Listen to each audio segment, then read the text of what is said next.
3/4 of our planet is already covered in water though, and it goes a lot deeper than just 2 miles. Let's start with a sense of scale. This dot right here is the size of an average human, this slightly larger dot is the size of an elephant, and this is the size of the largest ship ever built, the Knock Nevis. With that in mind, let's start going underwater and see what we find out.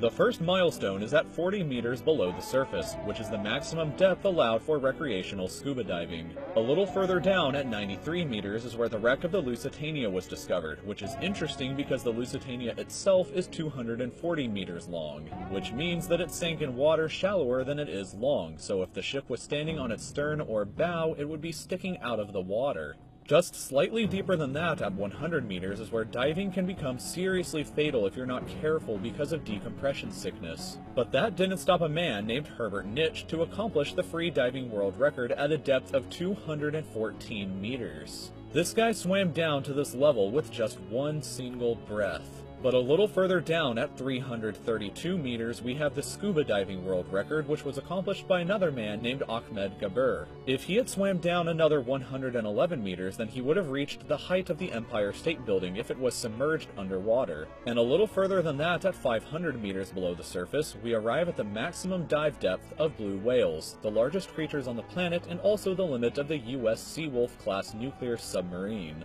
At 535 meters, we can witness the maximum dive depth of emperor penguins, and this is when we must bring up the intensity of water pressure. At this level below the surface, the water pressure exerted on a person, or the penguins, would be roughly equivalent to a polar bear standing on a quarter. So further down the depths, at 830 meters, would be the height of the Burj Khalifa in Dubai, the tallest building in the world. Once we hit 1,000 meters below the surface, we begin to enter the scary zone. Light from the surface can no longer reach beyond this point, so the rest of the ocean below is shrouded in permanent darkness. On top of that, the water pressure you would experience at this point would be about the same as if you were standing on the surface of the planet Venus, meaning that you would die very quickly. You would also meet the giant squid at this sea level if the water pressure didn't already kill you. At 1,280 meters, we reach the maximum depth dived to by the leatherback sea turtle, and further down at 1,828 meters, we would reach the deepest part of the Grand Canyon were it to be underwater with us.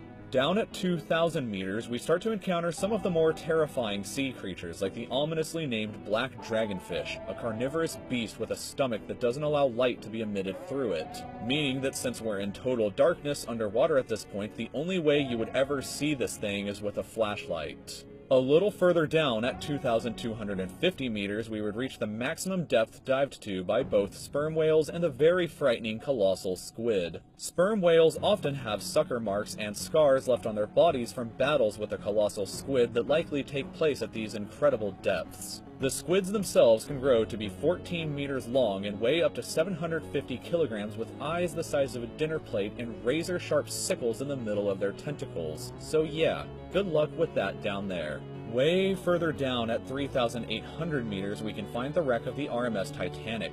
And a bit past that, at 4,000 meters, we start to enter the abyssal zone of the ocean. Water pressure is at an astonishing 11,000 pounds per square inch down here, and there are numerous strange, almost alien-like creatures that inhabit these depths, such as the fangtooth, anglerfish, and viperfish. Down at 4,267 meters is the average depth of the ocean where you would normally expect to hit the floor, but there are parts of the ocean that go significantly deeper than even this. At 4,791 meters rests the wreckage of the battleship Bismarck sunk during World War II, and way down at 6,000 meters is the beginning of the Hadal Zone, named after the underworld Hades itself. The water pressure down at these depths can become 1,100 times what you would experience way back on top at the surface, which is roughly equal to an elephant balancing on a postage stamp or a single person carrying the weight of 50 Boeing 747 jumbo jets. Down at these depths, you would be crushed immediately without any outside protection, but life still exists down here in various strange forms. At 6,500 meters, we reach the maximum depth that the DSV Alvin can dive to, a popular research submarine that helped to discover the Titanic.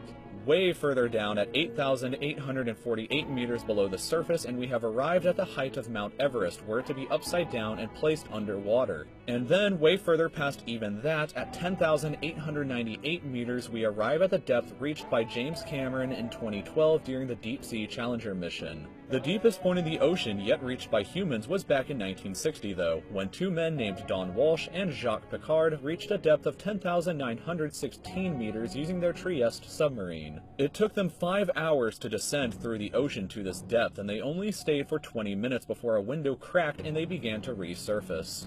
Just a bit further down from there at 10,972 meters and we reach the average flight altitude of a commercial airliner. So if you've ever looked out of a window while on a flight and looked down to the ground, that's a very good sense of how incredibly deep down into the abyss that we are currently at.